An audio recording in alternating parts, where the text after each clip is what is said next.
So hey guys, welcome again to my YouTube channel K Suraj. और आज की जो वीडियो है वो थोड़ी सी खास होने वाली है। खास इसलिए होने वाली है कि आज हम बात करने वाले हैं ड्रीम इलेवन के बारे में, जो कि एक ऐसा स्पोर्ट है जिसके बारे में आप डेली एडवर्टीजमेंट देखते हो, चाहे वो यूट्यूब हो, मोबाइल हो या टीवी हो, जिसमें कोई भी बंदा आके कहता है कि आप ये काम मैं कर लेता हूँ और आप जाके ड्रीम इलेवन पे टीम बना लीजिए। तो ये डेली और जो आप एडवर्टीज़मेंट देखते हैं, इससे आपका एक माइंडसेट बन जाता है कि मैं भी ड्रीम इलेवन पे टीम लगा करके 2 करोड़ 1 करोड़ जीत सकता हूँ या 3 करोड़ जीत सकता हूँ। तो आई थिंक मुझे लगा कि आपको ये बताना चाहिए कि ड्रीम इलेवन है क्या, और इस पे पैसे कैसे जीतते हैं या हारते हैं, या ये है क्या, कोई फेक चीज़ है, या इस पे पैसे मिलते हैं कि नहीं मिलते हैं। तो टाइम वेस्ट ना करते हुए हम सबसे पहले बात करते हैं ड्रीम इलेवन के बारे में कि ड्रीम इलेवन है क्या। तो ड्रीम इलेवन एक फैंटेसी स्पोर्ट्स गेम है, जिसमें आप क्या करते हैं, क्रिकेट पे, टेनिस पे, और रमी हो गया, पोकर हो गया, कुश्ती हो गया, टेनिस हो गया, इन सारे गेम में से किसी भी गेम पे आप पैसे लगा करके और पैसे जीतते हैं, या यूँ कह लीजिए कि आप पैसे हारते भी हैं। अब अगर हम बात करें कि ड्रीम इलेवन की शुरुआत कब हुई थी, तो ड्रीम इलेवन की शुरुआत 2008 में हुई थी, जिसकी शुरुआत हर्ष जैन और भावित सेठ द्वारा की गई थी।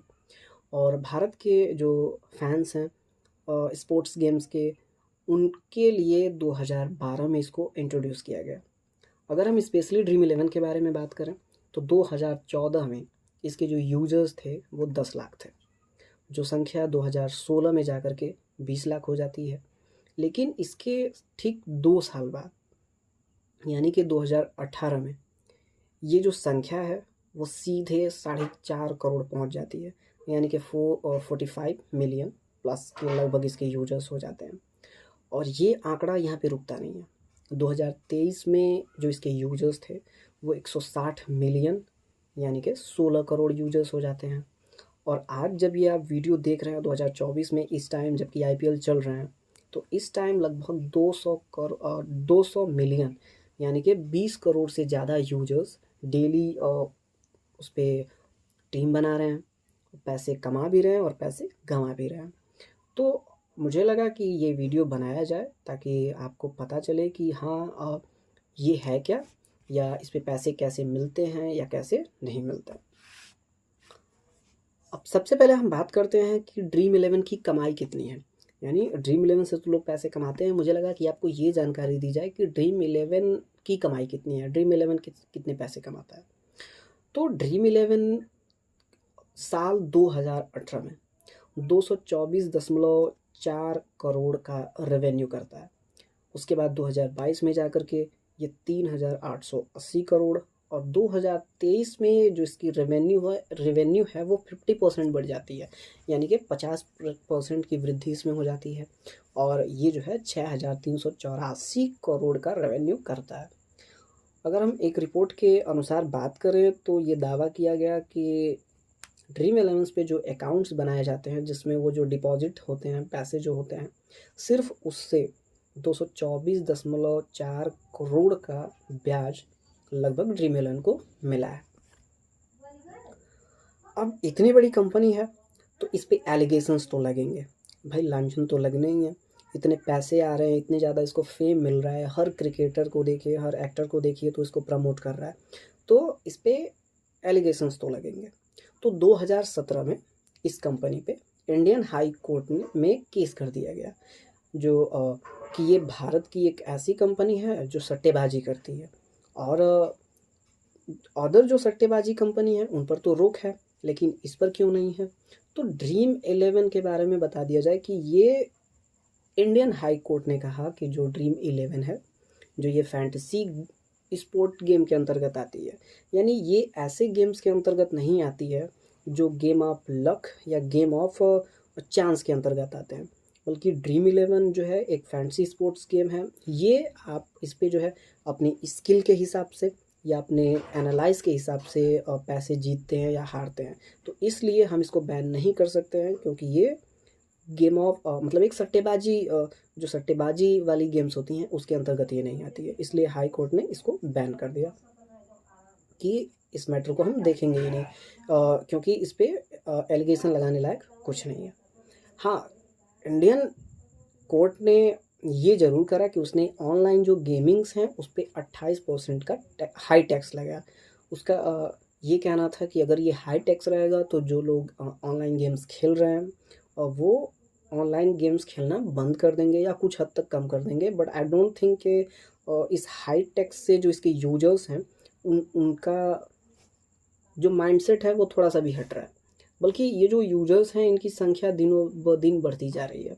अगर आप ड्रीम 11 की बात करेंगे तो इस पे 20 करोड़ से ज़्यादा लोग गेम्स डेली खेल रहे हैं। अगर आप MPL की बात करेंगे तो उस पे भी लगभग 10 करोड़ से ज़्यादा लोग गेम्स खेल रहे हैं। और अगर आप माई 11 सर्कल की बात करेंगे तो उस पे भी लगभग 4 करोड़ से ज़्यादा लोग गेम्स खेल रहे हैं। और ये जो संख्या है, ये जो नंबर्स है इन गेम्स की, ये ऐसा नहीं कि इनके सारे यूजर्स अलग अलग हैं। बहुत सारे इसके यूजर्स ऐसे हैं जो तीनों प्लेटफॉर्म पे सक्रिय हैं। और ऐसी बहुत सारी ऐसी फैंसी स्पोर्ट्स गेम्स हैं जो मार्केट में जिनके बारे में भी बहुत से लोग नहीं जानते हैं या जिसके बारे में इस वीडियो में मेंशन नहीं किया गया है। तो अभी उनके भी यूजर्स हैं, उन पे भी ऐसे ही प्राइस पूल चलते हैं।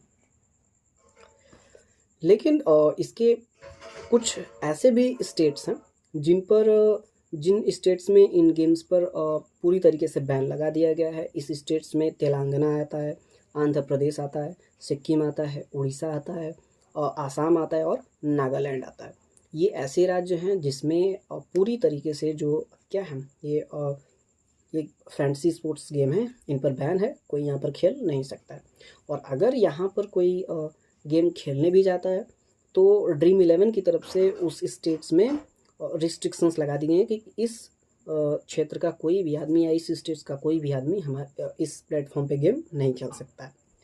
अब ये जो इतनी बड़ी कंपनी है तो दोस्तों इसको डर तो रहता है कि इस पे कोई केस न कर दे या कोई एलिगेशन अगर लगाता है तो उनके फेम पे प्रभाव पड़ेगा या उन्हें बर्बाद होने में भी टाइम लगेगा। क्योंकि आप जानते हैं कि जो चीज़ जितनी ज़्यादा पॉपुलर होती है उसको और डिस्ट्रॉय होने में भी उतना ही कम टाइम लगता है।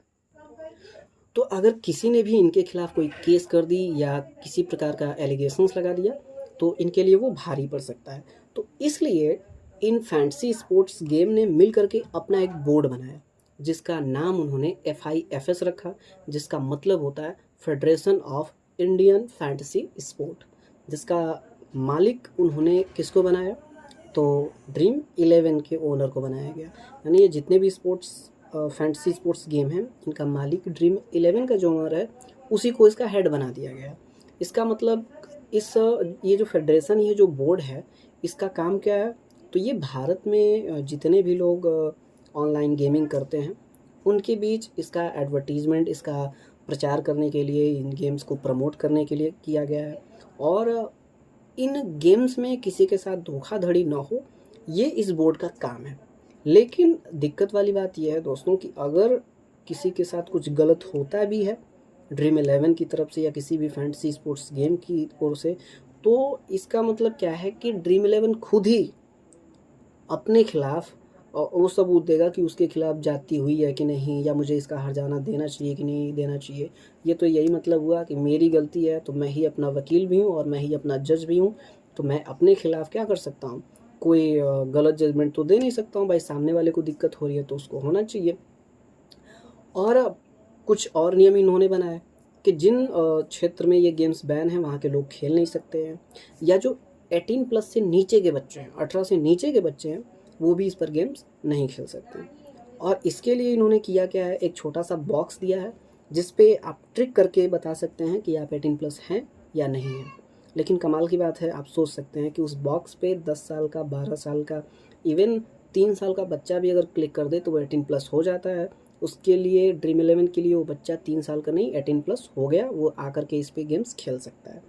बात करें अगर आधार कार्ड की, ये बोलते हैं कि आधार कार्ड, तो वो बच्चा किसी का भी आधार कार्ड ला करके स्कैन करा सकता है।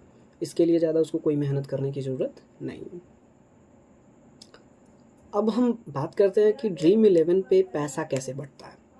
तो अब पैसा कैसे बढ़ता है या जो पैसा इस पर बढ़ता है क्या वो रियल होता है, ये सवाल कई लोगों के दिमाग में आता है।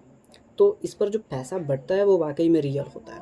अब कैसे बढ़ता है इसको हम देखते हैं। अब मान लीजिए कि कोई गेम चल रहा हो, क्रिकेट का गेम चल रहा हो और उसमें 57 करोड़ का, 57 करोड़ का प्राइज पूल रख दिया गया हो। प्राइस पूल का मतलब क्या है कि यहाँ पर वो जो 57 करोड़ रुपए रखे गए हैं आज के गेम्स में, वो बँटने वाले हैं। अब मान लीजिए कि इस कॉन्टेक्स्ट में जो ज्वाइन करने वाले लोग हैं उनकी संख्या 1,36,07,066 है। तो ये एक प्रकार से जो स्पॉट है, ये एक प्रकार से समझ लीजिए कि सीट है, एक जगह है। और ये जो सीट्स हैं, ये जो जगह हैं, इनमें कम से कम आप 1 सीट ले सकते हैं और ज़्यादा से ज़्यादा 20 सीट ले सकते हैं, 20 स्पॉट ले सकते हैं, जिसके लिए आपको मिनिमम 59 रुपीज़ देने पड़ेंगे। अब जो ये 59 रुपीज़ हैं, अगर इसके टोटल जो सीट्स थी, टोटल जो स्पॉट्स थे 1,36,07,066, अगर इससे हम मल्टीप्लाई करते हैं, 59 से मल्टीप्लाई करते हैं, तो ये जो संख्या है वो 80,88,16,094 रुपये पहुँच जाती है। यानी इतने रुपए जो होते हैं वो आपसे पहले ही ले लिए जाते हैं और फिर आप ही के पैसे से ये जो इतने पैसे आ रहे हैं आपको वापस से 57 करोड़ क्या कर दिए जाते हैं, बांट दिए जाते हैं। और अगर हम देखें कि जो हमारा अमाउंट आया था 80,28,16,094 रुपये, अगर उसमें से 57 करोड़ रुपए अगर हम बांट देते हैं, ड्रीम 11 बांट देता है, तो सीधे सीधे 23,28,16,894 रुपये ड्रीम 11 के पास बच जाते हैं। और ये जो कॉन्टेस्ट होते हैं उसमें जो 100% लोग होते हैं, उन 100% लोगों को ये प्राइज़ भी नहीं मिलता है। ड्रीम 11 का कहना है कि हम 62 से लेकर के 65% लोगों को ही बस इसमें जो पैसे हैं वो हम बांटते हैं, बाकी के जो पैसे बचते हैं वो हम नहीं देते हैं। यानी जो 62% के बाद के जो लोग होते हैं या 65% के बाद के लोग जो बच जाते हैं, मिनिमम 38 या 35% लोग, उनको ड्रीम 11 से कोई पैसा नहीं मिलता है। जैसे आप कोई गेम्स हार जाते हैं, जैसे आप ड्रीम 11 पे गेम लगाते हो तो आपको पता होगा कि अगर आप पैसे हार जाते हैं तो वो पैसे आपको मिलते नहीं हैं, लेकिन एक विनिंग जोन होता है जिसके अंतर्गत अगर आप आते हैं तो आपका जो मिनिमम अमाउंट आप लगाए रहते हैं वो आपको मिल जाता है, या अगर आप थोड़ा सा आपका नंबर अच्छा रहता है, रैंकिंग अच्छी रहती है, आपको थोड़े ज़्यादा पैसे भी मिल जाते हैं। लेकिन जब आप उस रैंकिंग के अंतर्गत नहीं आते हैं तो जो पैसे वो बचते हैं वो ड्रीम 11 खुद रख लेता है। अब ड्रीम 11 जो है वो, या कोई भी जो फैंटेसी स्पोर्ट्स गेम है, अगर आप उस पर 1 करोड़ जीतते हैं तो उसमें से काट पीट करके आपको 70 लाख रुपए मिल जाते हैं। लेकिन आपको वो फर्स्ट या जो सेकंड प्राइज जो जीतने के चांसेस होते हैं वो 0.001% होता है। जी हाँ, किसी भी फैंटेसी स्पोर्ट पे अगर आप 1 करोड़ या 2 करोड़ जीतने की इच्छा रखते हैं या इस इच्छा से गेम लगाते हैं, तो मैं आपको बता दूं कि उस पर जीतने के जो आपके चांस होते हैं वो 0.001% होते हैं, जो कि आपके यूपीएससी, आईएएस, आईपीएस बनने के चांसेस से भी कम है। अगर आपको यूपीएससी, आईएएस या आईपीएस के चांसेस अगर देखें तो वो 0.1% है। तो आप सोच सकते हैं कि अगर आप किसी गवर्नमेंट जॉब्स की तैयारी करते हैं, किसी सरकारी नौकरी की तैयारी करते हैं, तो ये परसेंटेज और भी ज़्यादा हो जाता है आपके ड्रीम 11 पे पैसे जीतने के परसेंटेज से, परसेंटेज की अपेक्षा। तो इसलिए ड्रीम 11 का चक्कर छोड़ें, सरकारी जॉब की तैयारी करें, क्योंकि उसका परसेंटेज अभी भी ज़्यादा है। अब आप कहेंगे कि अगर ये इतना ही डेंजरस है तो लोग इस पर क्यों आते हैं, या लोग इस पर गेम्स क्यों खेलते हैं? तो ऐसा इनके फियर एंड होप के स्ट्रेटजी पे है। यानी इनका जो एक क्राइटेरिया है कि अगर आप हारते हैं तो आपको फियर यानी कि डर रहता है कि आप अपने पैसे जो आपने खो दिए हैं, हार गए हैं, आप उसको रिकवर नहीं कर पाएंगे, तो ये रिकवर करने का डर रहता है। और अगर आप जीत जाते हैं तो पैसे कमाने की और भी ज़्यादा आपको होप हो जाती है, आशा हो जाती है कि अगर मैंने इतना जीता है तो मैं आगे और भी ज़्यादा जीत सकता हूँ। और इसके लिए ये जो गेम्स हैं वो आपको एडिक्ट बना देती हैं, अपना एडिक्ट बनाती हैं। और वो एडिक्ट बनाती कैसे हैं कि आपको इन गेम्स की आदत लग जाती है। तो इसके लिए ये करती क्या है कि पहला जो गेम होता है जो आपको गेम स्टार्टिंग में ये देते हैं खेलने के लिए, वो 1 रुपये से स्टार्ट करते हैं। यानी कि आपको जो फर्स्ट गेम खेलने को देते हैं वो 1 रुपये में देते हैं, ताकि आप इस पर आएँ, कुछ पैसे आप जीतें और आप इसके एडिक्ट हो जाएं। और धीरे धीरे ये अमाउंट फिर 59 या उससे भी ज़्यादा के भी गेम्स होते हैं, लेकिन ज़्यादातर वो जो है 59 चूँकि एक छोटी सी रकम होती है, लोग इसको लगाने में झिझकते भी नहीं हैं। फिर ये कई तरह के ये डिस्काउंट्स देते हैं, ऑफ़र देते हैं, जिसमें आपको कुछ जो मिनिमम अमाउंट होते हैं उस पर कुछ परसेंटेज की छूट मिल जाती है। जो 59 का मैच होता है, कभी 49 पे आपको मिल गया, कभी 39 पे मिल गया, इस तरह की वो जो छूट देते हैं। उसके बाद गेम चालू होने से पहले वो जो आईपीएल का साउंड बजता है वो भी आपको तरह तरह से क्या करता है, एक तरफ से वो बुलाता ही है कि हाँ टाइम हो गया, अब आप अपनी टीम्स बना लीजिए। इसलिए इस पे ये कॉइन्स देते हैं, कूपन्स देते हैं, ताकि बार बार आप इस पे आएँ, बार बार ऐड दिखाते हैं और ये ऐड देख करके आप ड्रीम इलेवन पे टीम ज़रूर ही बनाते हैं। अगर एक दिन आपने नहीं बनाया या आपकी प्रेडिक्शन थोड़ी सही चली गई, जैसे आपको लगा कि आज ये प्लेयर ठीक खेलेगा और वो प्लेयर उस दिन चल गया, तो अगले दिन आप खुद इस चीज़ को लेकर के श्योर हो जाते हैं कि कल मेरा प्रेडिक्शन सही था और आज अगर मैं ये काम करता हूँ तो फिर से हो सकता है कि मैं इस पे जीत जाऊँ, और इसके लिए आप फिर वो टीम बना करके आप उस पर और अगले दिन आप 59 रुपये लेकर के 59 रुपीज़ लेकर के मैदान में उतर जाते हैं, ताकि आप भी आज करोड़पति बन जाएं। अब ऐसा नहीं है कि ये इतना आसान है, इस पर सुसाइड केसेस भी बहुत सारी देखी गई हैं। एक रिपोर्ट के हिसाब से बेंगलुरु में जो एक मेंटल हेल्थ हॉस्पिटल है, उसमें अगर कंडीशंस देखी जाएं तो 2014 के रिपोर्ट के हिसाब से वहाँ पे 3 से 4 पेशेंट्स आते थे एक सप्ताह में। लेकिन आज 2024 या 23 में अगर हम बात करें तो पर वीक हर सप्ताह वहाँ पे 20 से 22 पेशेंट आते रहते हैं। और भी ऐसे बहुत सारे केसेस देखने को मिलते हैं जहाँ पर ये जो फैंटेसी स्पोर्ट्स गेम्स हैं, इन पे पैसे हार करके कई लोगों ने सुसाइड कर दिया है। जैसे कि आप ये इमेजेस देख सकते हैं, जिसमें इंडियन एक्सप्रेस या टाइम्स ऑफ इंडिया ऐसे कई सारे न्यूज़पेपर्स ने अपने यहाँ क्लेम किया है कि हाँ ऐसे ऐसे लोगों ने, फला लोगों ने पैसे हार करके इन फैंटेसी स्पोर्ट्स गेम पे सुसाइड कर लिया। तो मोर एवर अगर इसके अलावा अगर देखा जाए तो ये जो ड्रीम्स 11 है, इस पर आपके जीतने के चांसेस ज़्यादा होते नहीं हैं। तो अगर आप इस पर बार बार ट्राई कर रहे हैं, पैसे हार रहे हैं, तो इससे कोई ज़्यादा मतलब है नहीं। इस पर खेलने का जो चांस मैंने बताया, जीतने का चांस, वो 0.001% है। इसलिए खेलने का कोई तुक बनता नहीं है इस पर। अगर फिर भी आप इंटरेस्टेड हैं तो आप ज़रूर इसको खेलें, बाकी आपकी मर्ज़ी, लेकिन मेरे हिसाब से इस पर खेलना नहीं चाहिए। अगर ये जानकारी आपको अच्छी लगी हो तो अपने दोस्तों के साथ इस जानकारी को ज़रूर शेयर करें जो ड्रीम 11 पे बहुत ज़्यादा सक्रिय हों। और साथ ही साथ अगर आप हमारे चैनल पर नए हों तो इस चैनल को सब्सक्राइब करिए, इस चैनल को शेयर करिए, कमेंट करिए और अपने थॉट्स ज़रूर बताइए। साथ ही साथ अगर आपको ये जानकारी अच्छी लगी हो तो दिल से धन्यवाद। और ऐसी और जानकारी के लिए आप कमेंट बॉक्स में बोल सकते हैं कि नेक्स्ट टॉपिक क्या होगा या आपको किस टॉपिक पे वीडियो चाहिए। I will try my best to gather information about that. उस विषय में मैं सारी जानकारी इकट्ठा करूँगा और आपके लिए जो वीडियो होगी बहुत ही जल्द से जल्द आएगी। So thank you very much. ऐसे सपोर्ट करते रहिए। जय हिंद।